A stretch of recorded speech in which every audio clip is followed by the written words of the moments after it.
Hello guys, good morning. Another day, another videos. So for today's video guys, bali maintenance tayo ngayon ng Winel valve.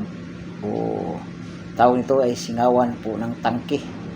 At ito ay kailangan ng pinturahan dahil puro na siya kalawang. Ayan. Kumbaga breather to siya, breather. Ayan. Medyo komplikado ito ba, medyo masikip dahil ito ay kabina ng crew.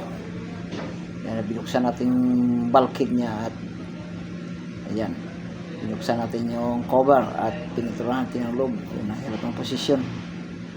Ayan, kasama natin si Kan Boson dito at isang security guard bantay dito. Hindi pa pwede tayong magtrabaho na walang security guard kasi bawal na walang bantay. So every time tayo magtrabaho dito, dahil pag kabina may kasama tayo security. Ayan guys, bali gamit natin pintura na yan ay yung pangtangke, double component para matagal talaga siyang masira. Ayan guys, hanggang dito lang ating videos sa araw nito. Salamat sa inyong mga suporta at pagsubaybay sa ating mga susunod na videos. Bye bye guys, bye bye.